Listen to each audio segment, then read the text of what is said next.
नमस्कार, स्वागत है आपका हमारे खास कार्यक्रम आपका कानून में। आपके साथ मैं हूं अभिलाषा पाठक। भारत के संविधान ने देश के सभी नागरिकों को समान अधिकार दिए हैं। सम्मान और न्यायपूर्ण जीवन जीने का हक सभी को हमारे संविधान ने दिया है, लेकिन कई बार जानकारी के अभाव में लोगों को न्याय से वंचित रहना पड़ता है। लोगों तक न्याय की पहुंच बढ़े और उन्हें वांछित अधिकार मिल सके, इसके लिए सरकार लीगल एड यानी मुफ्त कानूनी सहायता देती है। हमारे खास कार्यक्रम आपका कानून में भी हम आपको आपके कानून से रूबरू कराएंगे। क्या है आपके अधिकार, कैसे पा सकते हैं आप न्याय, और आपकी मदद के लिए सरकार ने क्या क्या प्रावधान किए हैं। हमारे साथ होंगे कानून जगत के एक्सपर्ट्स जो आपकी समस्याओं का समाधान आपको बताएंगे। अगर आपके साथ भी किसी तरह की नाइंसाफ़ी हो रही है या आपको आपका हक नहीं मिल पा रहा है, तो हम आपको वो मंच देंगे जहां से आप कानून के जानकारों से सीधे संवाद कर आगे की राह तय कर सकते हैं। इसके लिए आप राज्यसभा टीवी से जुड़े, हमें कॉल करें। हमारा नंबर है 011-230-94013 और 011-230-94014। और इसके अलावा आप ईमेल भी कर सकते हैं आपका कानून.rstv@gmail.com पर। और आप हमें यूट्यूब, ट्विटर और फेसबुक के जरिए भी अपने सवाल पहुंचा सकते हैं।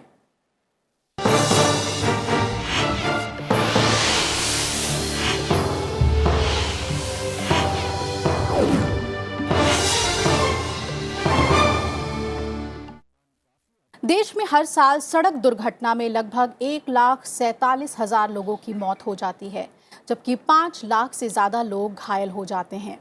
इसमें से महज 10% लोग ही मोटर एक्सीडेंट क्लेम्स ट्रिब्यूनल यानी MACT में मुआवजे के लिए क्लेम करते हैं। इसके अलावा सड़क हादसों के शिकार 90% लोगों को न्याय नहीं मिल पाता। हादसे के शिकार कुछ लोग इतने गरीब होते हैं कि ट्रिब्यूनल की चौखट तक भी वो नहीं पहुंच पाते।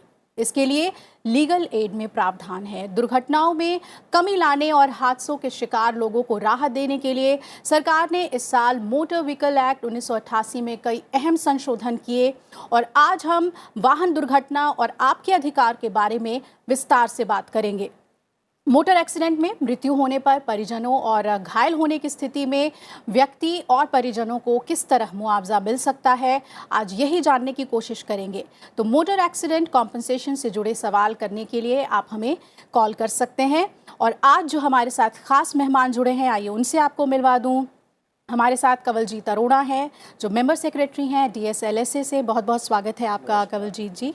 और हमारे साथ डॉक्टर राजीव नंदा हैं, वरिष्ठ अधिवक्ता सुप्रीम कोर्ट के। राजीव सर, बहुत बहुत स्वागत है आपका भी। और उपेंद्र सिंह जी हैं हमारे साथ, अधिवक्ता, आपका भी स्वागत है उपेंद्र जी। हम चर्चा शुरू करें और समझने की कोशिश करें कि किस तरह से एक्सीडेंटल क्लेम को लेकर आपके अधिकार हैं। उससे पहले, जैसा कि हम अपने कार्यक्रम में केस स्टडी आपको दिखाते हैं, एक दुर्घटना किसी की जिंदगी को पूरी तरह से बदल कर रख देती है।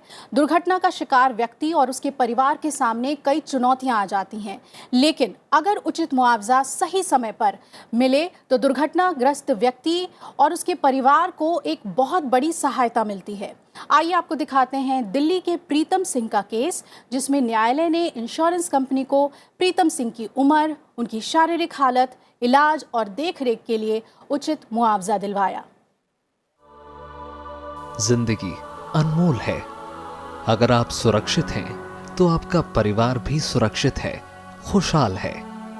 लेकिन एक दुर्घटना और इससे होने वाला नुकसान पूरा परिवार झेलता है।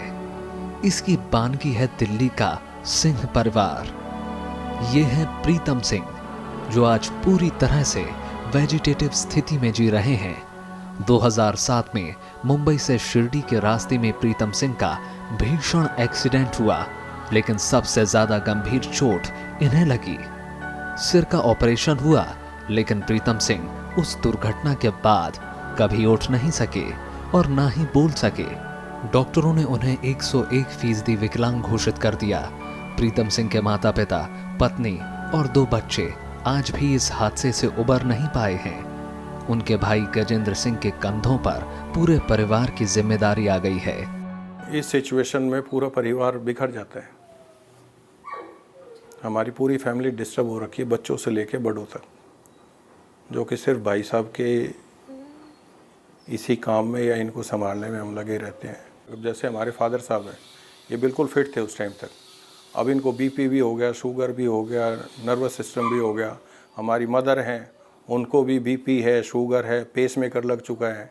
अब वो ज़्यादा चल नहीं सकती, ना घूम सकती। प्रीतम सिंह के इलाज के लिए भाई और पिता हर अस्पताल गए, लेकिन हर डॉक्टर ने कहा कि कोई करिश्मा ही उन्हें स्वस्थ कर सकता है। आज पूरा परिवार प्रीतम सिंह की सेवा कर रहा है, लेकिन बूढ़े माता पिता अपने लाडले की हालत देख नहीं पाते। सारी दिक्कतें इसी की आई हैं परिवार को, पूरे परिवार को दिक्कत ही दिक्कत है। देखते हैं हम, इसके बच्चों को ये होता तो कुछ और बात थी, इनकी वाइफ को इस उम्र में उसको भी देखते हैं तो रोना आ जाता है। माँ इनकी बस दिन रात ऐसे ही सोच में ही रहती है। ऐसी दुर्घटनाएं परिवार को भावनात्मक और आर्थिक रूप से तोड़ देती हैं। ऐसे में बीमा कंपनियां मुआवजा देकर मरहम लगा सकती हैं। प्रीतम सिंह के मामले में मोटर एक्सीडेंट क्लेम प्राधिकरण ने बीमा कंपनी को उचित मुआवजा देने का आदेश देकर बड़ी राहत दी। जब मैटर चला तो जो ट्रक था जिसने मारा था उसकी इंश्योरेंस कंपनी थी। वहाँ पे जो केस रजिस्टर हुआ था, पुलिस ने किया था, उसमें से हमें एविडेंस मिले of negligence by the truck driver. तो वो हमने यहाँ पे एविडेंस लीड करी और क्योंकि ये he was a very successful businessman, 36 साल की इनकी एज थी on the date of accident. 1,25,00,000 रुपए टोटल इनको रिलीफ मिला डिफरेंट हेड्स के अंडर। उसमें हेड्स मेडिसिन एंड ट्रीटमेंट का मिला, फ्यूचर ट्रीटमेंट के लिए मिला और इनकी लॉस ऑफ अर्निंग जो सबसे इम्पॉर्टेंट कंपोनेंट था, बिकॉज वो 31 ईयर्स के थे। तो हमारे लॉ में ये है कि उनकी इनकम कंसिडर करके, उनकी इनकम टैक्स रिटर्न्स कंसिडर करके ये कोर्ट अंदाज़ा लगाती है कि भाई इनको अगर ये इसी बेस पे बिजनेस करते रहते और ये इनकी प्रोग्रेस होती तो आगे जाके इनको कितना बेनिफिट होता। अटेंडेंट का भी मिला क्योंकि ज़िंदगी भर इनको अटेंडेंट चाहिए, एक नर्स या 2 नर्स हमेशा चाहिए इनके देखने के लिए, बिकॉज ये अपने आप खुद नहीं कर सकते। फ्यूचर प्रॉस्पेक्ट को लेके हाई कोर्ट ने कोई 5 से 7 लाख रुपए कम कर दिए थे, बाकी सब हमारा फेल हो गया। तो उसके अगेंस्ट हम लोग सुप्रीम कोर्ट गए, तो सुप्रीम कोर्ट ने हमें लमसम उसकी हियरिंग के बाद 20 लाख रुपए और दिया। तो इनको मोटा मोटा कोई इंटरेस्ट मिला के 1,55,00,000 या 1,50-1,55 के बीच में। प्रीतम सिंह के मामले में प्राधिकरण ने पीड़ित की स्थिति को देखते हुए मानवीय रुख अपनाया और पूरी जिंदगी के लिए मुआवजे का ऐलान किया। सर्वोच्च न्यायालय ने भी मुआवजे की राशि को बरकरार रखा, जिसका भुगतान बीमा कंपनी को करना पड़ा। आज प्रीतम सिंह बेशक कुछ व्यक्त नहीं कर सकते, लेकिन कानून ने उनके परिवार को आत्मसम्मान के साथ जीने में मदद की है। अभिलाषा पाठक के साथ ब्यूरो रिपोर्ट, राज्यसभा टीवी। इस तरह के मामले हमें झकझोर देते हैं, क्योंकि जब आप उस परिवार को देखते हैं जिन्होंने पीड़ित के साथ एक भावनात्मक तौर पर उन्होंने भी काफ़ी कुछ सहा है, ऐसे में अगर मुआवजा सही समय पर मिल जाए तो काफ़ी दिक्कतें दूर हो जाती हैं और ये आपका अधिकार है। कंवलजीत जी, मैं सबसे पहले आपके पास आना चाहूँगी क्योंकि आप MACT कोर्ट में कार्यरत रहे हैं। किस तरह से एक्सीडेंटल क्लेम्स को लेकर सरकार ने जो कानून बनाए और उसके तहत ट्राइब्यूनल्स का रोल कैसे अहम हो जाता है?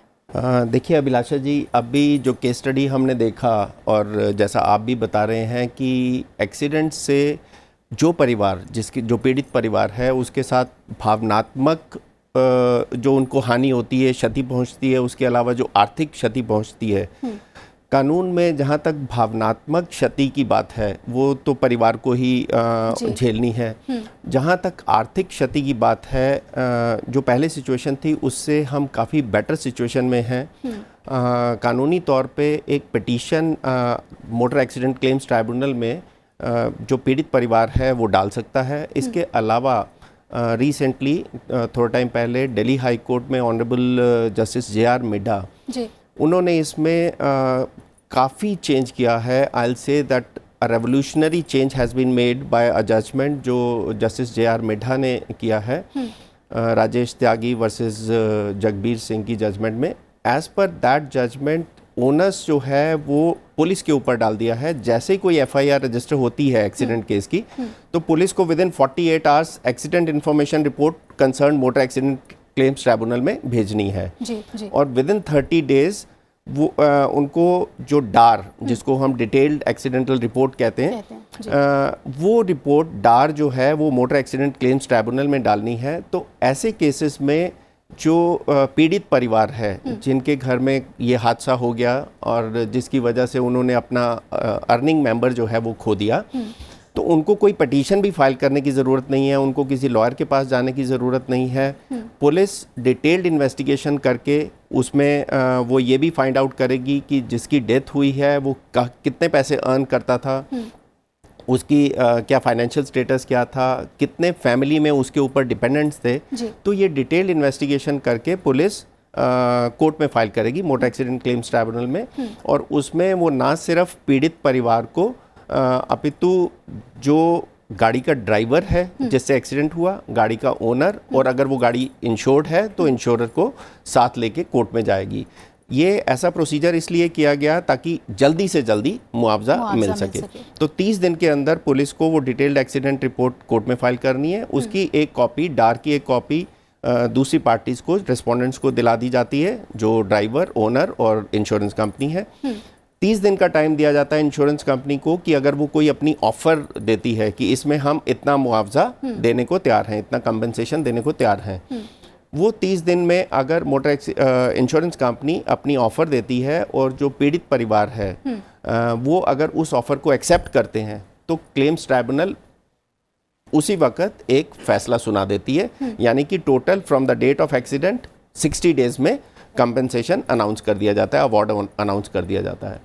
अगर किसी वजह से पीड़ित परिवार उस ऑफर्ड अमाउंट पे एग्री नहीं करता है जी, या अगर कुछ इंश्योरेंस में प्रॉब्लम है, गाड़ी इंश्योर्ड नहीं है या ड्राइवर का लाइसेंस वैलिड नहीं है, तो उस इवेंचुअलिटी में 30 दिन का टाइम ट्राइब्यूनल के पास रहता है to complete the inquiry and pass the appropriate award. So from date of accident at best 90 days में अवार्ड पास कर दिया जाता है। और इन बिटवीन एक इंटरिम कंपनसेशन का भी प्रावधान है, तो इंटरिम कंपनसेशन भी परिवार को दे दिया जाता है। बिल्कुल।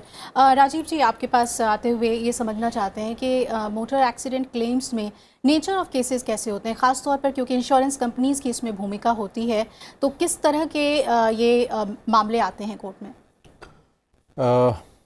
मोटर एक्सीडेंट्स के केसेस के अंदर डिफरेंट टाइप के केसेस होते हैं। पहला तो डेथ केस होता है, which is the most severe one.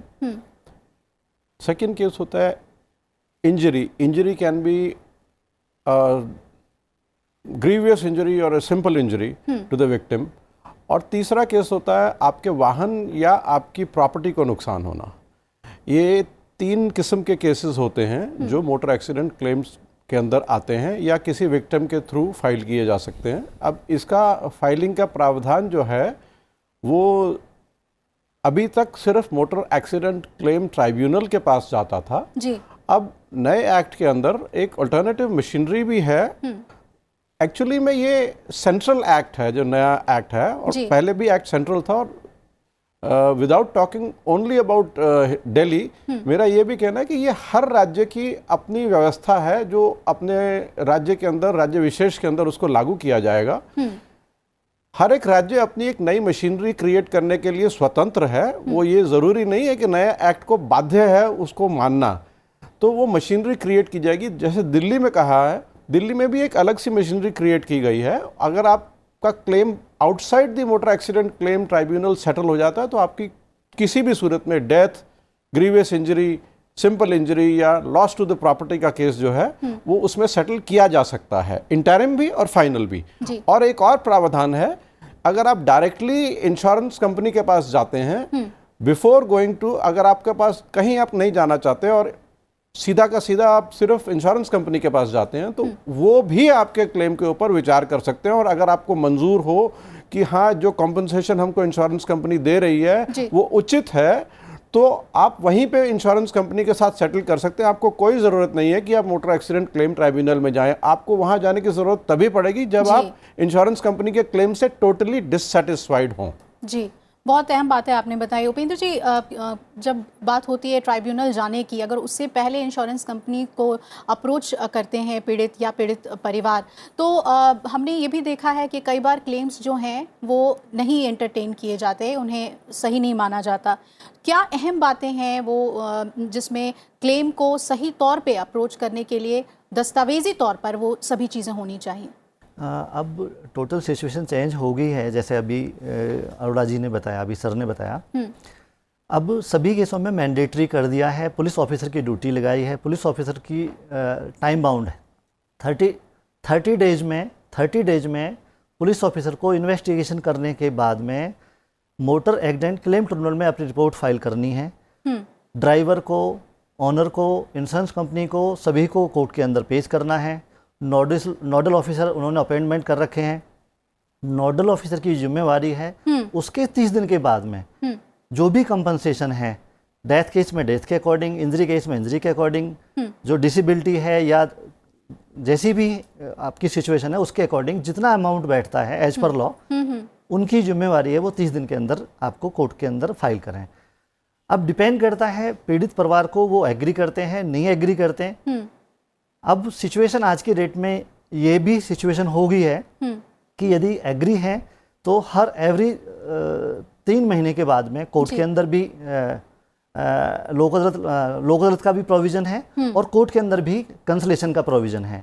वहाँ पे मैटर सेटल हो जाता है। सेटल होने के बाद में पीड़ित परिवार को मुआवजा टाइम पे मिल जाता है। जिन केसों में, बस लास्ट बात है, जिन केसों में कोई ब्रीच है वो केस चलते हैं, बाकी सारे सेटल हो जाते हैं। अब चलिए, हमारे साथ कॉलर्स जुड़ने लग गए हैं। हमारे साथ सौरभ पाठक हैं कोलकाता से। सौरभ जी, पूछिए, क्या जानना चाहते हैं आप?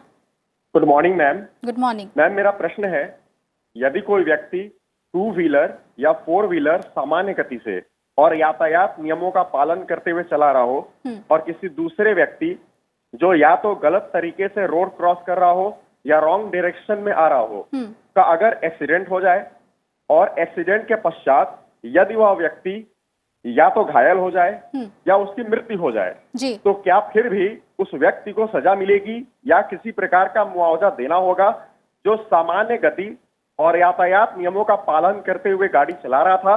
कृपया इस प्रश्न का उत्तर अवश्य दें। Thank you. बिल्कुल सौरभ, हम समझ गए आपके सवाल को। पहले शायद ड्राइवर की लापरवाही साबित करनी होती थी, लेकिन अब शायद जो अमेंडमेंट हुआ है उसमें अब ये बात नहीं है। जो इनका प्रश्न है कि अगर किसी की अपनी गलती से एक्सीडेंट हुआ है या मृत्यु हुई तो क्या उस स्थिति में भी मुआवजा देना होगा? जी। इसमें देखिए अभिलाषा जी, सबसे पहले यही असरटेन किया जाता है, मुआवजा जो है that is for the negligence of the wrong doer, जो भी ड्राइवर है। तो पहला issue motor accident claims tribunal यही बनाता है कि एक्सीडेंट क्या इसकी ड्राइवर की नेग्लिजेंस से हुआ है, वो बनाने के बाद ही उसके बाद मुआवजा तय किया जाता है। लेकिन कानून में एक प्रोविज़न है नो फॉल्ट लायबिलिटी का भी।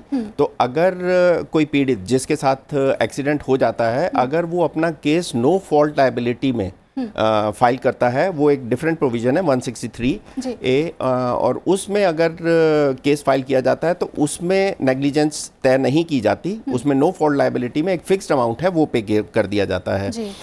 इसमें सौरभ जी के अलावा पहले जो नंदा जी बात कर रहे थे और उपेंद्र जी ने बात की ऑल्टरनेट डिस्प्यूट रेजोल्यूशन की, कि मोटर एक्सीडेंट क्लेम्स ट्राइब्यूनल में आने से पहले ही अगर सेटल हो जाए, तो उसमें मैं ये बताना चाहूँगा, जैसे Delhi state legal services authority है, सिमिलरली हर स्टेट में स्टेट लीगल सर्विसेज अथॉरिटी है।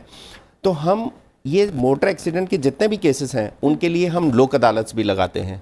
तो उन लोक अदालत में लोग आके अपना केस जल्दी सेटल कर सकते हैं, क्योंकि ये ऐसे केसेस हैं जिसमें हम भी मानते हैं और सरकार का भी ये कहना है कि मुआवजा जितनी जल्दी मिल सके। तो उसमें मैं इस कार्यक्रम के माध्यम से लोगों को ये बताना चाहूँगा कि नेशनल लेवल पे भी लोक अदालत आयोजित की जाती है, और अगली लोक अदालत 14 दिसंबर को है, जो ऑल ओवर इंडिया की जाएगी। दिल्ली में हम पटियाला हाउस कोर्ट्स में मोटर एक्सीडेंट क्लेम केसेस की लोक अदालत लगाते हैं। दिल्ली के जिन भी कोर्ट्स में motor accident claims cases pending हैं, वो सारे केसेस पटियाला हाउस कोर्ट्स में लिए जाते हैं। तो 14 दिसंबर को आने वाली लोक अदालत में मैं उन लोगों की जानकारी के लिए बताना चाहता हूं जिनके केसेस चल रहे हैं मोटर हैं, एक्सीडेंट जी, क्लेम जी। केसेस में कि वो 1516 हेल्पलाइन नंबर पे कॉल करके या अपने मोटर एक्सीडेंट क्लेम्स ट्राइब्यूनल में जाके जी। अपना केस लोक अदालत में 14 दिसंबर को लगवा सकते हैं। जी, शुक्रिया आपका ये जानकारी देने के लिए। वेद हमारे साथ अगले कॉलर जुड़ रहे हैं। वेद जी, पूछिए अपना सवाल। जी वेद, पूछिए अपना सवाल। मैं राजीव जी आपसे भी पूछना चाहूँगी, जो हमारे पिछले कॉलर ने जो सवाल पूछा कि अगर जिसका एक्सीडेंट हुआ है या जिसकी मृत्यु हुई है, अगर उसका नेग्लिजेंस पाया जाता है तो क्या तब भी लाइबिलिटी बनती है? बिल्कुल बनती है। नो फॉल्ट लाइबिलिटी के ऊपर जो सेपरेट प्रोविज़न किया गया है इस नए एक्ट के अंदर, उसमें ये ज़रूरी नहीं है कि जो व्हीकल जिसने आपके साथ एक्सीडेंट किया है उसकी ही गलती हो। अगर आपकी भी गलती है तब भी आपको कंपनसेशन के लिए आप एंटाइटल्ड हैं अंडर दैट क्लॉज 163 के अंदर। लेकिन इसमें एक चीज़ और है, जैसा कि उस सवाल करने वालों ने पूछा था कि लाइबिलिटी के ऊपर, तो लाइबिलिटी दो किस्म की होती है, एक मॉनेटरी लाइबिलिटी होती है और दूसरी पीनल प्रोविजन के अंदर लाइबिलिटी बनती है आपकी। अगर आपकी गलती थी तो नो क्लेम के अंदर आप फाइल कर सकते हैं, नो फॉल्ट के अंदर फाइल कर सकते हैं। लेकिन अगर दूसरे व्यक्ति की गलती थी तो उसके ऊपर आईपीसी की धाराओं के अंदर, क्रिमिनल कोर्ट के अंदर पीनल प्रोविजन के लिए आप केस फाइल कर सकते हैं। ये ज़रूरी नहीं है कि वो, और ये मोटर एक्सीडेंट क्लेम ट्राइब्यूनल के अधिकार क्षेत्र में नहीं आता कि वो उसको क्रिमिनली पनिश करें। जी। क्रिमिनल पनिश करने के लिए क्रिमिनल कोर्ट्स में जाना बहुत ज़रूरी है। जी बिल्कुल। इसी में बस इसी का थोड़ा सा आगे बताना चाहता था। इसमें कोर्ट को ये डिसाइड करना है कि किसका कितना कंट्रीब्यूशन है, कंट्रीब्यूशन कितना है। जी जी, यानी लापरवाही कितनी बरती गई है किसकी ओर से। जो रोड क्रॉस कर रहा था उसकी कितनी लापरवाही है और जो एक्सीडेंट करने वाला व्हीकल है उसकी कितनी लापरवाही है, उसके ऊपर डिसाइड होगा। उसको हम कंट्रीब्यूटरी नेग्लिजेंस बोलते हैं। तो अगर contributory negligence motor accident claims tribunal note करता है तो टोटल कंपनसेशन में से उतना कंपनसेशन डिडक्ट कर लिया जाता है, तो उतना प्रोपोर्शनेट अमाउंट उसको दे दिया जाता है विक्टिम को। चलिए हम इंश्योरेंस की भी बात कर लें तो कई तरह के इंश्योरेंस होते हैं और ख़ास तौर पर अगर हम मोटर एक्सीडेंट की बात करें तो इसमें थर्ड पार्टी इंश्योरेंस बेहद अहम माना जाता है। मोटर वाहन कानून के अंतर्गत थर्ड पार्टी बीमा का प्रावधान है और थर्ड पार्टी लाइबिलिटी कवर के नाम से भी ये जाना जाता है। जब कोई दुर्घटना होती है तो तीसरा पक्ष भी प्रभावित होता है, तो पॉलिसी बीमा कराने वाले को नहीं बल्कि तीसरे पक्ष को भी कवरेज देती है और तीसरे पक्ष की मृत्यु या घायल होने की स्थिति में मुआवजे का प्रावधान इसमें किया गया है। और मोटर व्हीकल एक्ट में संशोधन के बाद अब इसे अनिवार्य भी कर दिया गया है। ये बेहद अहम है कि जो अमेंडमेंट हुए हैं मोटर व्हीकल एक्ट में, उसमें अब थर्ड पार्टी इंश्योरेंस को बहुत अहमियत दी जा रही है, लेकिन इसे लेके जानकारी बहुत कम है अभी भी। इसमें ऐसा है कि third party insurance as the name itself suggest is for the third party. ये तीन किस्म की पार्टीज होती हैं। पहला जो इंश्योर्ड है, दूसरे जो इंश्योरेंस कंपनी है, तीसरा जो विक्टिम है। जी। विक्टिम का कहना, विक्टिम जो है वो थर्ड पार्टी कहलाता है। उसको इस बात से कोई सरोकार नहीं है कि आप किस इंश्योरेंस कंपनी से इंश्योर्ड हैं या आपके पास इंश्योरेंस है या नहीं। पहले तो अभी तक तो ये था, लेकिन अब इस नए एक्ट के अंदर ये प्रोविजन है कि थर्ड पार्टी इंश्योरेंस तो कम से कम जरूरी है। Various types of insurance are available, जैसे कॉम्प्रिहेंसिव इंश्योरेंस और ये सब चीज़ें हैं। लेकिन वो सब चीज़ें जो इंश्योरेंस लेने वाला है उसके लिए है कि उसकी गाड़ी को कितना क्षति पहुंची है या कि उसको किस तरीके का कॉम्पनसेशन अपने लिए चाहिए। जहां तक विक्टिम का सवाल है, वो विक्टिम जो है कॉम्पनसेशन थर्ड पार्टी क्लेम के अंदर फाइल कर सकता है। उसका किस तरीके की इंश्योरेंस है उससे कोई लेना देना नहीं है और ये सरकार की रिस्पॉन्सिबिलिटी है आप टू इंश्योर कि कोई भी गाड़ी सड़क पे without at least third party insurance के बगैर सड़क पे नहीं उतरेगी। और अगर उतरेगी तो सरकार की नेग्लिजेंस है वो उसके अंदर, उसको चालान करेगी, उसको इंपाउंड करेगी, कुछ भी करेगी, लेकिन कम से कम एक थर्ड पार्टी इंश्योरेंस जो कि विक्टिम के लिए बनाई गई है वो होना अनिवार्य है। जी, एक मेल हमारे पास आया है अनीता अग्रवाल का। वो लिखती हैं कि हिट एंड रन का मामला इनके पड़ोस में ही हुआ। बच्ची को हिट करके एक लॉरी गई, लेकिन कोई जानकारी उस गाड़ी के बारे में नहीं है। उपेंद्र जी, जानना चाहेंगे आपसे, जो हिट एंड रन के जो मामले होते हैं जिसमें जानकारी नहीं होती कि कौन सी गाड़ी इसमें इन्वॉल्व थी, उन मामलों में किस तरह से ये कानून लागू होता है? इन केसों में पुलिस इन्वेस्टिगेशन तो उसी तरह से करती है जिसमें गाड़ी पकड़ी जाती है। पहले कोशिश करते हैं आईओ के भी फाइंड आउट करें, गाड़ी पकड़ी जाए। बेस्ट एफर्ट्स करने के बावजूद भी अपनी DAR रिपोर्ट ट्रिब्यूनल में कोर्ट में फाइल करेंगे, ट्रिब्यूनल उसको DLSA Delhi legal service authority में वो भेजेंगे। वहाँ पे उनकी स्टेटमेंट होगी, पारिवारिक स्थिति क्या है, और उसके अकॉर्डिंग उसको कंपनसेशन वहाँ पे जो प्रिसाइडिंग ऑफिसर हैं वो 5 लाख से 3 लाख से 10 लाख रुपए तक का प्रोविजन है इस तरह के केसेज में। जी आप कंवलजीत जी इसमें ऐसा है कि अभी हम बात कर रहे थे मोटर एक्सीडेंट क्लेम्स ट्राइब्यूनल की। उन सारे केसेस में जिसमें व्हीकल आइडेंटिफाई हो जाता है, जिसमें ड्राइवर का पता है, ओनर का पता है, इंश्योरेंस कंपनी का पता है, वो सारे cases motor accident claims tribunal में लिए जाते हैं। लेकिन जैसा आपके पास अभी मेल आया है, वो एक हिट एंड रन केस के बारे में बात कर रहे हैं, जिसमें व्हीकल आइडेंटिफाई नहीं हो पाया, ड्राइवर आइडेंटिफाई नहीं हो पाया। तो इन सब केसेस में एक्सीडेंट तो हुआ है, विक्टिम इज देयर, तो ही और she needs to be compensated, उनको कॉम्पेंसेशन मिलना चाहिए। तो इसके लिए प्रावधान है, जैसे हमारे दिल्ली में दिल्ली विक्टिम कॉम्पेंसेशन स्कीम है, इसी तरीके से हर स्टेट की विक्टिम कॉम्पेंसेशन स्कीम है। तो दिल्ली में जो दिल्ली विक्टिम कॉम्पेंसेशन स्कीम है वो उसको रन करने की जिम्मेवारी हमारी है, Delhi state legal services authority की। दिल्ली के हर डिस्ट्रिक्ट में हमारी डिस्ट्रिक्ट विक्टिम कॉम्पेंसेशन कमेटी है। तो ये सारे जो हिट एंड रन केसेस हैं, जिसमें जैसा उपेंद्र जी ने बताया कि इन्वेस्टिगेशन के बाद पुलिस अनट्रेस्ड रिपोर्ट फाइल कर देती है, तो उन अनट्रेस्ड रिपोर्ट्स के बेसिस पे उन विक्टिम्स को या उनकी फैमिली को, अगर वो इंजर्ड है तो उस विक्टिम को, और अगर डेथ केस है तो उसके डिपेंडेंट्स को, डिसीज के डिपेंडेंट्स को मुआवजा देने का प्रावधान हमारे पास है।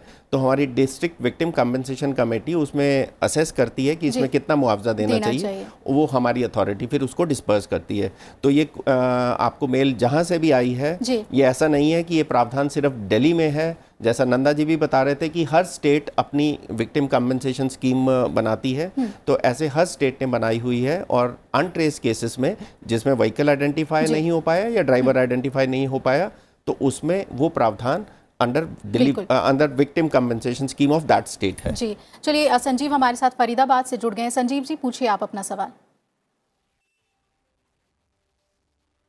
जी संजीव जी पूछिए।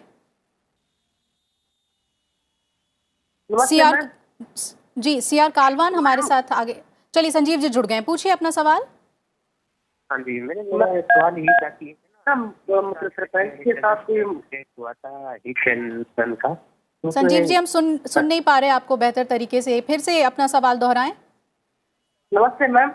नमस्ते मैम, मैं पंजाब से बोल रहा हूँ जी। जी जी पूछिए अपना सवाल। मैम सरपंच ने ना मेरे कोई पढ़ाई से रोक लाई जी।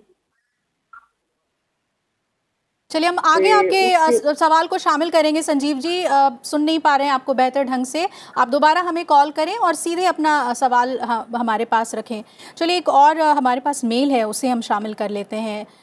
ये निहिता का मेल है। उन्होंने कहा कि मेरे पिताजी का एक्सीडेंट हुआ था और इनकी समस्या जो है वो इंश्योरेंस कंपनी से है। ये बता रही हैं कि एक अच्छी प्रतिष्ठित कंपनी से इन्होंने इंश्योरेंस लिया, लेकिन इनका क्लेम जो है वो डिक्लाइन कर दिया गया है। इनके पास अब कानूनी उपाय क्या हैं? जी उपेंद्र जी। नहीं, अभी इन्होंने सवाल क्लियर नहीं है कि एक्सीडेंटल केस है या क्या है। जी पिताजी का एक्सीडेंट हुआ था। पिताजी का एक्सीडेंट हुआ। देखो प्रोसीजर तो सेम ही है। आईओ को अपनी इन्वेस्टिगेशन करनी है, वहाँ पर ब्रीच है तो केस को पूरा लड़ना पड़ेगा। इंश्योरेंस कंपनी अपना डिक्लाइन करेगी क्लेम को डिक्लाइन करने के बाद में इनको मौका मिलेगा अपने क्लेम को एस्टेब्लिश करने का। एस्टेब्लिश करने के बाद में इंश्योरेंस कंपनी को ब्रीच एस्टेब्लिश करनी पड़ेगी।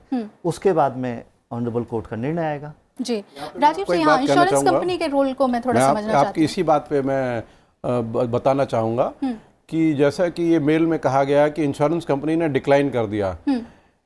इंश्योरेंस कंपनी ने तो डिक्लाइन कर दिया because of some commercial reasons और commercial interest of their own. पर जो इंश्योर्ड व्यक्ति है या जो विक्टिम है, they are not at the mercy of the insurance company.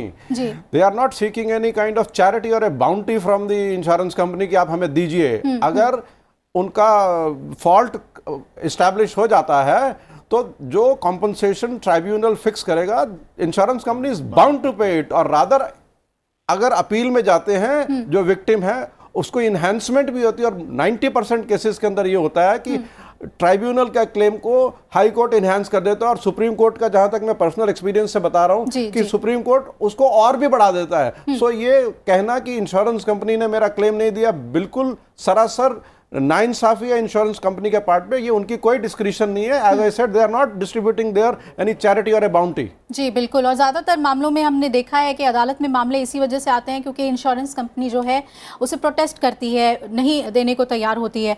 अगले कॉलर हमारे साथ जुड़ रहे हैं, कालवान हैं हरियाणा से। कालवान जी, पूछिए अपना सवाल। मेरा सवाल ये है कि 1 साल पहले है ना, मेरे कजन का एक्सीडेंट हुआ था, हिट एंड ट्रायल का केस था जी। तो उस टाइम कुछ FIR वगैरह नहीं लॉन्च करवाई थी, तो क्या अभी उसमें ऐसा कुछ पॉसिबिलिटी होता है कि बाद में कुछ कर सकते?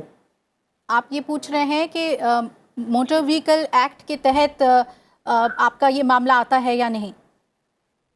हाँ, मोटर व्हीकल एक्ट के तहत आता है, हिट एंड रन का केस है जी। कब का है ये केस है? हाँ, हिट एंड रन का केस था। पेशेंट 6 मंथ तक कोमा में रहा था, उसके बाद डेथ हो गया था ना। तो आपने कहीं पर क्लेम के लिए अप्रोच किया? नहीं, अभी तो नहीं किया था। तो ऐसा कुछ बाद में बनता है कि अभी कुछ करते हैं, क्योंकि 1 ईयर तो ऑलरेडी 1 साल हो गए हैं इस मामले को। इसमें देखिए ऐसा है कि आपको मैटर को रिपोर्ट करना to the authorities, that is compulsory. जब आप अथॉरिटीज़ से रिपोर्ट नहीं करेंगे कि वो एक्सीडेंट कैसे हुआ, चाहे हिट एंड रन भी था, व्हीकल आइडेंटिफाइड नहीं था, but matter has to be reported. आपने अगर रिपोर्ट करेंगे उसको, तो जैसा मैंने आपको पहले बताया, डेफिनेटली जो पहले कॉलर थे अभिलाषा जी जिनके बारे में बात कर रही थी, काफ़ी लोगों को इस बारे में असमंजस है, काफ़ी लोगों को इस बारे में अवेयरनेस नहीं है कि अगर व्हीकल आइडेंटिफाई नहीं हुआ तो भी वो कंपनसेशन लेने के हकदार हैं या नहीं। तो जैसा मैं आपको पहले बता रहा था कि हर स्टेट की विक्टिम कंपनसेशन स्कीम है, लेकिन उस विक्टिम कंपनसेशन स्कीम में भी मुआवजा तभी दिया जा सकता है अगर मैटर आपने अथॉरिटीज़ को रिपोर्ट किया है।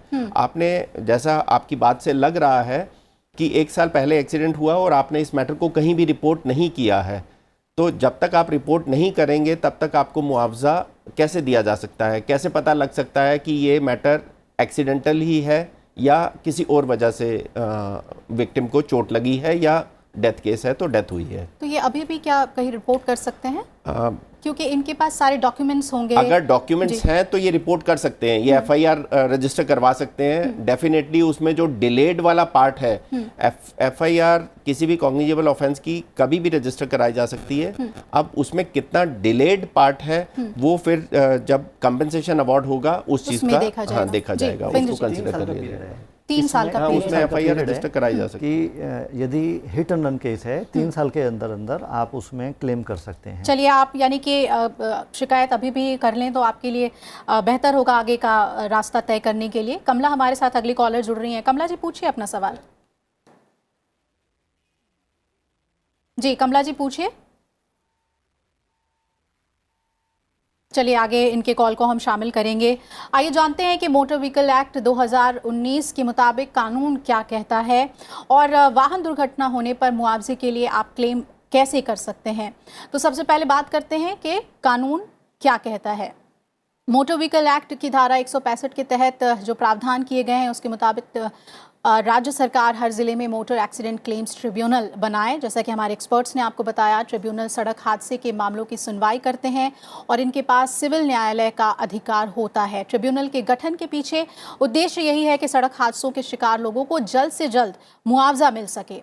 और मोटर व्हीकल एक्ट 1988 में संशोधन के बाद मौत होने पर परिवार को 5 लाख रुपए का मुआवजा, छोटी मोटी चोट में 25,000 रुपए का मुआवजा और धारा 163A के तहत वाहन चालक की लापरवाही साबित करना अब ज़रूरी नहीं, सिर्फ व्हीकल इन्वॉल्वमेंट साबित करना होगा। ये अमेंडमेंट के बाद जो क्लॉजेस जोड़े गए हैं उसके बारे में हम आपको बता रहे हैं। इंश्योरेंस कंपनी सिर्फ व्हीकल इन्वॉल्वमेंट पर मुआवजा देगी और संबंधित वाहन का बीमा नहीं है तो वाहन मालिक इसके लिए मुआवजा देगा, यानी जिम्मेदारी को और विस्तृत किया गया है।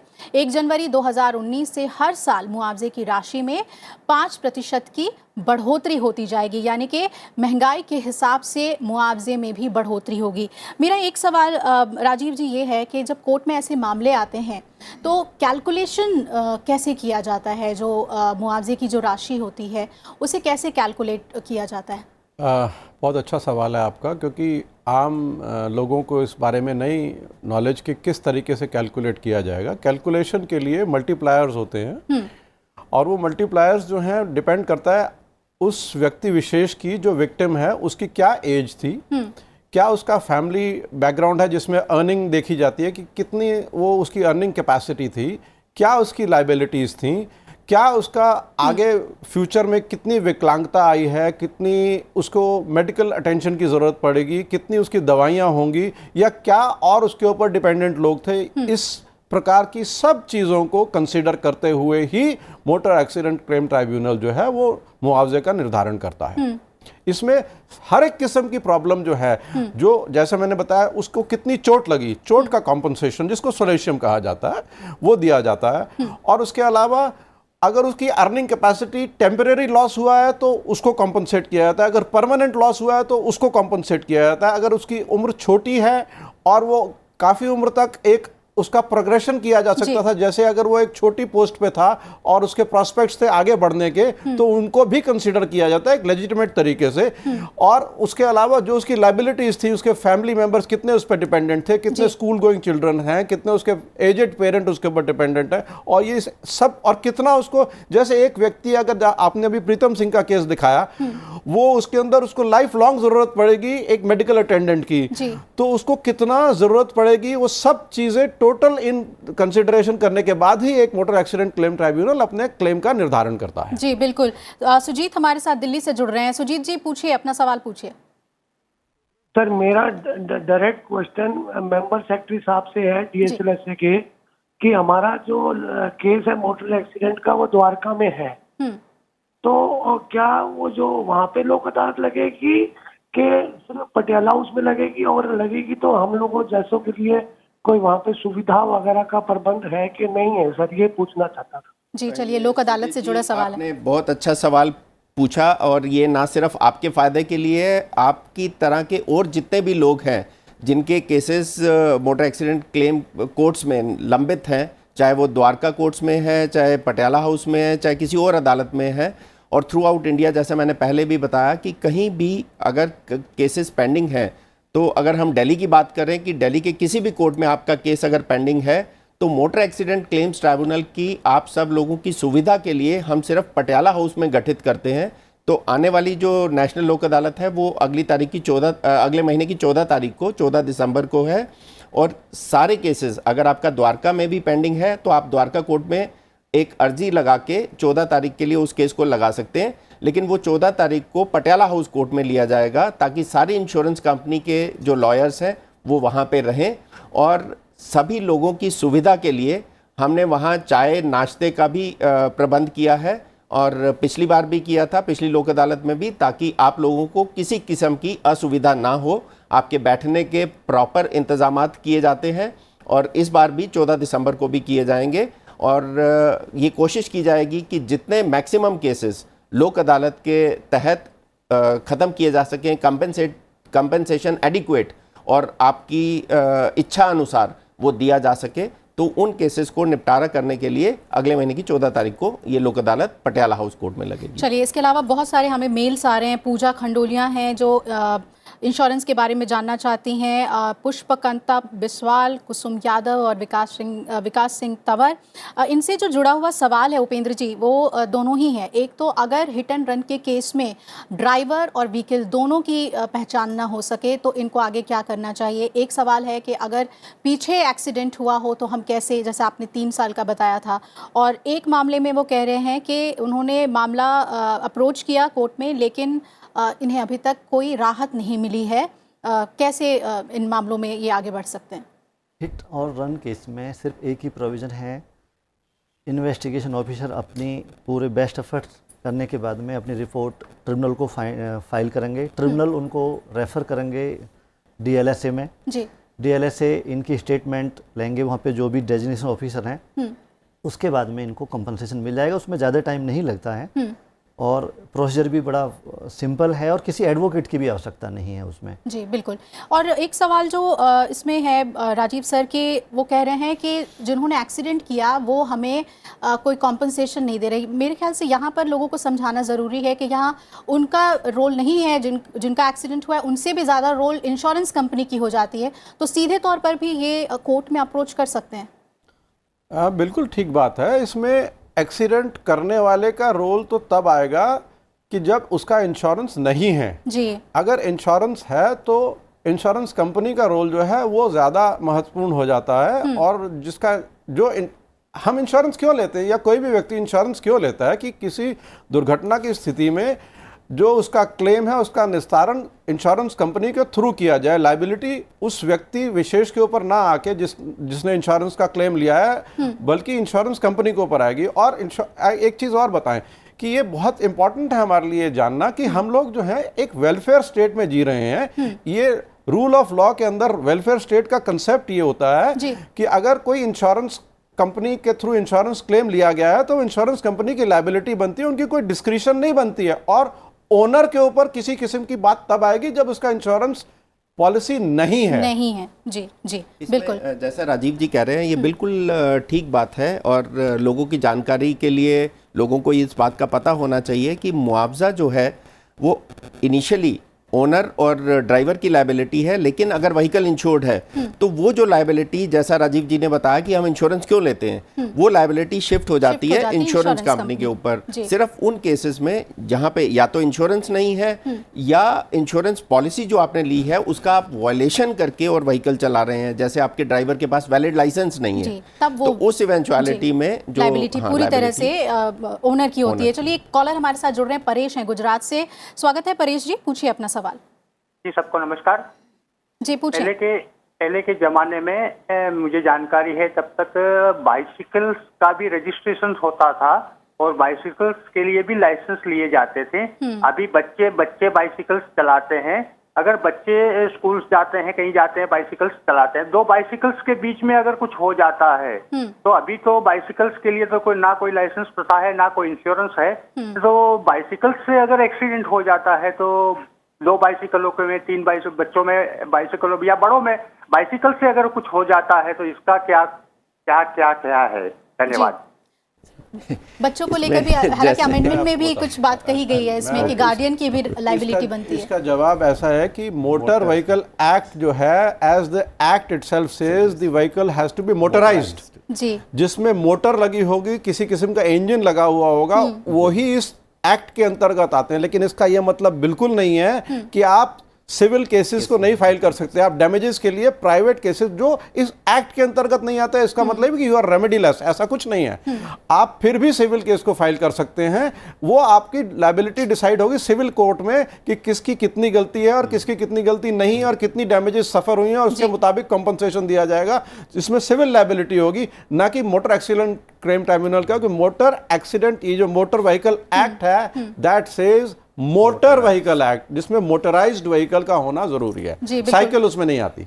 मोहम्मद अली हमारे साथ झारखंड से जुड़ रहे हैं। मोहम्मद अली जी स्वागत है आपका, पूछिए अपना सवाल। जी मेरा सवाल ये है कि अगर एक मोटरसाइकिल और एक कार में टक्कर हो जाती है और कार वाले के पास सारे डॉक्यूमेंट्स हैं, हेलो, और लेकिन मोटरसाइकिल वाले के पास कोई भी डॉक्यूमेंट्स नहीं है, लेकिन फिर भी पुलिस केस करती है ये कहते हुए कि आपकी बड़ी गाड़ी है, आप पर ही केस होगा। तो क्या कोर्ट में कार वाले का पक्ष को सुना जाएगा कि नहीं कि आपके पास डॉक्यूमेंट्स थे नहीं थे और मोटरसाइकिल वाले के पास डॉक्यूमेंट्स थे नहीं थे, उस आधार पर क्या फैसला होता है?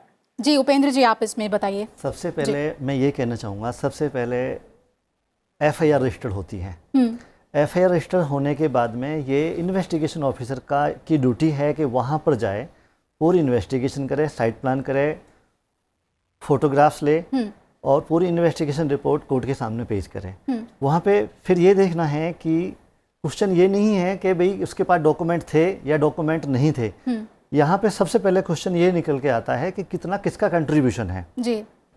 यहाँ पे ऑनरेबल कोर्ट को ये डिसाइड करना है कि कंट्रीब्यूशन क्या मोटरसाइकिल वाले का भी था या नहीं था, कार वाले का कितना कंट्रीब्यूशन है। जब 100% कार वाले की गलती से एक्सीडेंट हुआ है तो कार वाले की ही जिम्मेवारी आएगी और उसी को ही, उसी के ड्राइवर को, उसी के ओनर को और उसी की इंश्योरेंस कंपनी को पार्टी बनाना पड़ेगा। ड्राइवर को पार्टी बनाना इसलिए क्योंकि क्रिमिनल लायबिलिटी उसी की आती है, वो अंडर में काम कर रहा है मालिक के में। अल्टीमेटली विगार्डियस लायबिलिटी इंश्योरेंस कंपनी है। जो मुआवजा मिल रहा है ड्राइवर की गलती की वजह से मालिक, और मालिक की जो लायबिलिटी है वो शिफ्ट हो जाती है। जी बिल्कुल। यहाँ पे इनका क्वेश्चन आया कौन डॉक्यूमेंट्स को लेकर है। जी, डॉक्यूमेंट्स को लेकर है। क्वेश्चन ये नहीं है कि उसके पास डॉक्यूमेंट थे या उसके पास डॉक्यूमेंट नहीं थे। यहाँ पे कोर्ट को ये डिसाइड करना किसका कितना कंट्रीब्यूशन है। यदि डॉक्यूमेंट उसके पास नहीं थे तो उसको वहां पे उतनी लायबिलिटी है, उस पे पेनल्टी है उसकी, जो मोटर व्हीकल एक्ट में पेनल्टी है। बिल्कुल। आयुष ने मेल किया है, क्लेम करने के लिए सबसे पहले कंपनी के पास जाएं या पहले ट्राइब्यूनल, या ट्राइब्यूनल में जाने के लिए किसी वकील को ले जाना पड़ेगा। आइए आपको जल्दी से हम ग्राफिक्स के जरिए समझा देते हैं कि क्लेम आप कैसे करेंगे, फिर एक्सपर्ट्स के पास भी चलेंगे। मुआवजा के लिए आप क्लेम करने के लिए बीमा कंपनी और पुलिस को एक्सीडेंट की जानकारी ज़रूर दें। एक्सपर्ट्स ने आपको बताया था। ग्राहक इंश्योरेंस को कई माध्यम के जरिए क्लेम कर सकते हैं। इंश्योरेंस करने वाली कंपनी के कस्टमर कॉन्टैक्ट सेंटर में आप अप्रोच करें, मैसेज या उसकी वेबसाइट के जरिए क्लेम के लिए अप्लाई कर दें, और मृत्यु होने पर परिजन क्लेम कर सकते हैं। धारा 163 के तहत आपको फॉर्म भरना होगा। मृतक का मृत्यु प्रमाण पत्र और पुलिस रिपोर्ट उसमें आप संलग्न करें। सर, एक जो सवाल है इनका कि सीधे ट्राइब्यूनल में आ सकते हैं या पहले कंपनी में जाना जरूरी है? देखिए, सबसे पहले तो मैं ये कहना चाहूँगा, जैसा उपेंद्र जी ने भी बताया कि ये प्रोसीजर इतना सिंप्लीफाइड है कि आपको किसी लॉयर के पास जाने की ज़रूरत नहीं है। पुलिस के ऊपर लायबिलिटी फिक्स कर दिया गया है as per judgement of honourable high court. Police खुद ही रिपोर्ट फाइल करती है ट्राइब्यूनल में।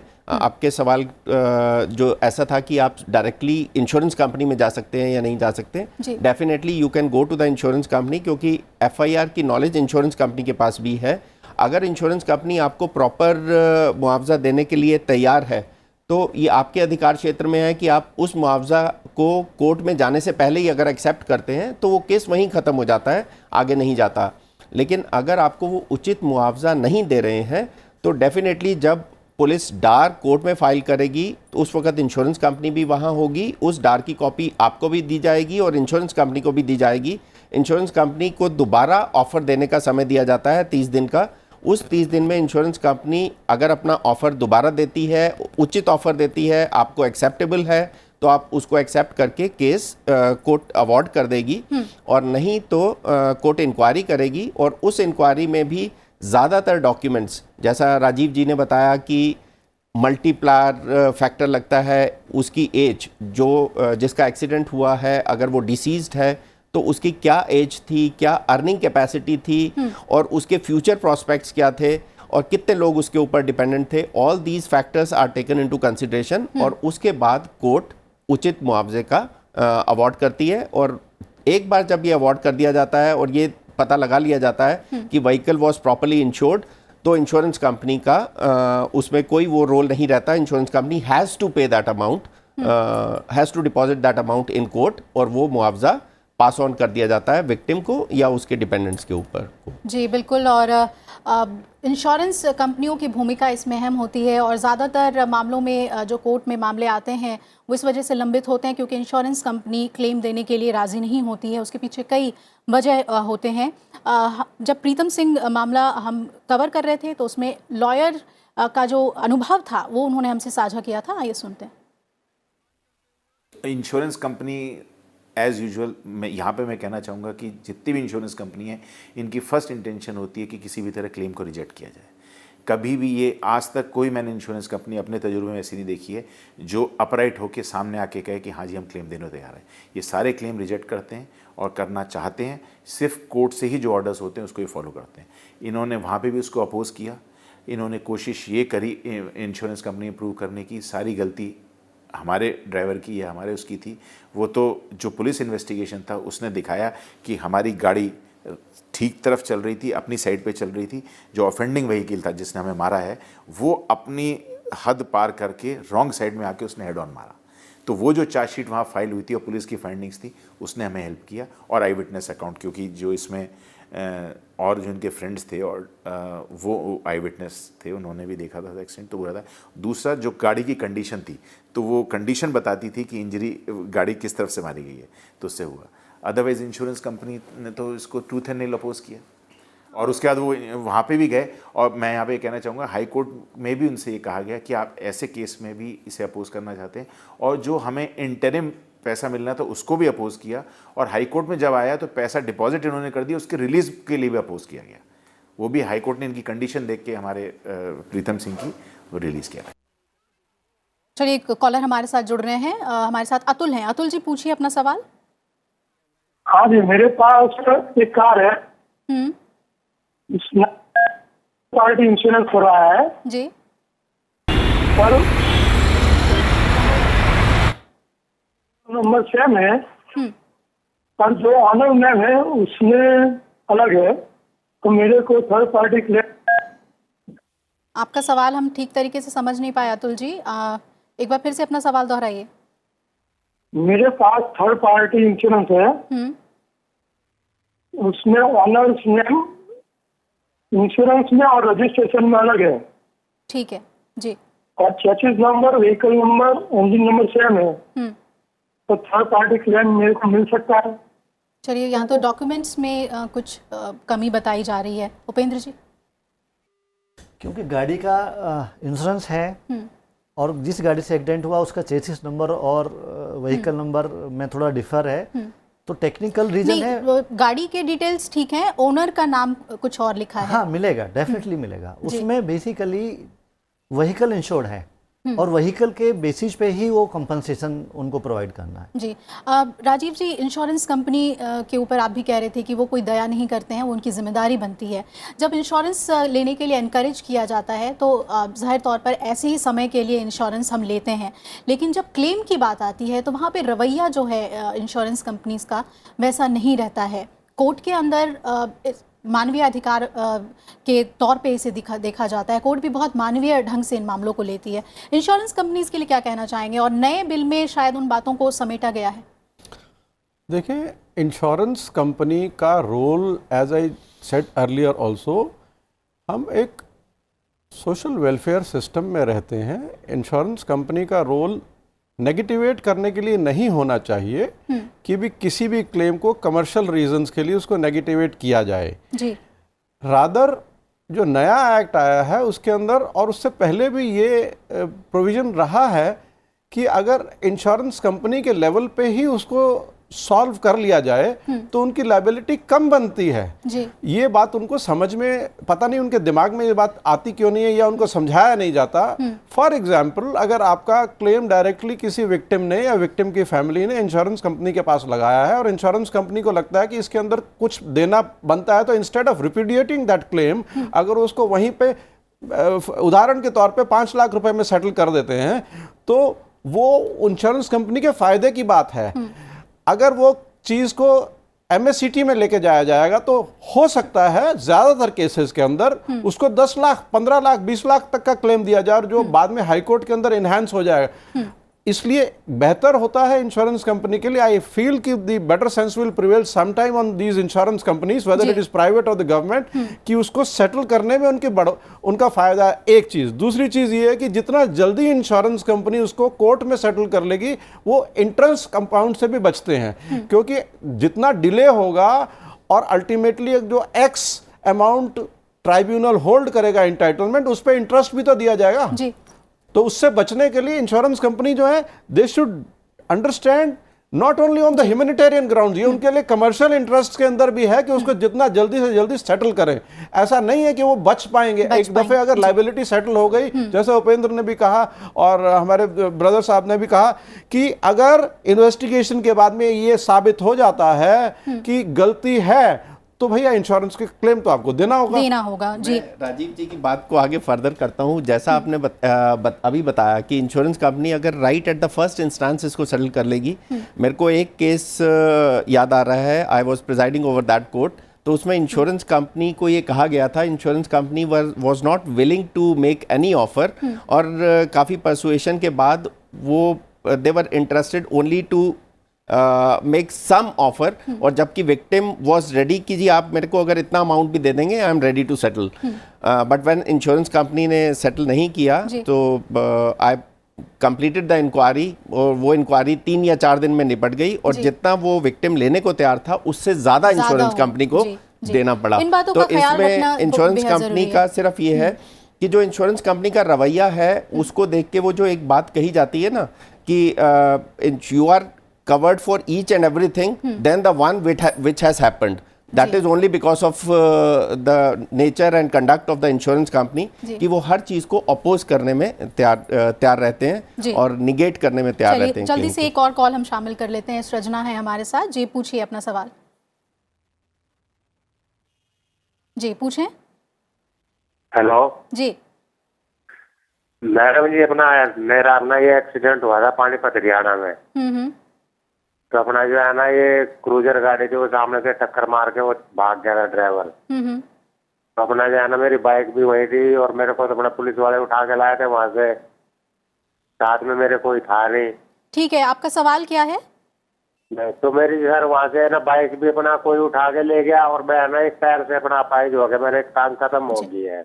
चलिए तो कुछ हो सकता है जी? जी इनका मामला मुझे लगता है पुलिस के पास भी है, तो इन्होंने क्लेम के लिए गए नहीं होंगे। इनको या तो पता करना चाहिए कि अगर ये जैसे कह रहे हैं कि पुलिस ही इनको उठा के ले आई तो डेफिनेटली एफआईआर रजिस्टर हुई होगी।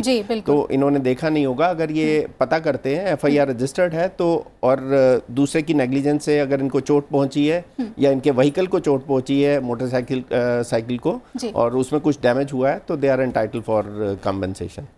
बेहद अहम जानकारी आप लोगों ने दी है हमें मोटर एक्सीडेंट क्लेम से जुड़ी हुई। बहुत बहुत शुक्रिया सर आपका, कवलजीत सर और राजीव सर, बहुत बहुत शुक्रिया अहम बातें हमें बताने के लिए। उपेंद्र जी आपका भी शुक्रिया, हमारे कॉलर्स के सवाल आपने लिए, उन्हें कानूनी समाधान बताया। हमें उम्मीद है कि आज के विषय ने आपको मोटर दुर्घटना मुआवजा और उससे जुड़े आपके अधिकारों के बारे में जागरूक किया होगा। आप सभी कॉलर्स का शुक्रिया हमारे कार्यक्रम से जुड़ने के लिए, और आप सभी एक्सपर्ट्स का बहुत बहुत शुक्रिया महत्वपूर्ण जानकारी देने के लिए। आपका कानून में आप किससे भी कानूनी विषय पर जानकारी और समाधान चाहते हैं तो हमें ज़रूर बताएं। कार्यक्रम से जुड़ी आपकी कोई सलाह हो तो वो भी आप हमें ज़रूर दें, मेल के ज़रिए भी। और अगले हफ्ते रविवार 10 बजे फिर हम हाजिर होंगे, और इस बार बात होगी रियल एस्टेट कानून और आपके अधिकारों के बारे में। अगर रियल एस्टेट में आपने निवेश किया है तो एक ग्राहक के तौर पर आपके क्या अधिकार हैं, रेरा कानून किस तरह आपके लिए मददगार है, इस पर कानूनी राय लेंगे। तो अगले रविवार हमारे साथ ज़रूर जुड़िएगा। फिलहाल आपका कानून में मेरे साथ इतना ही। नमस्कार।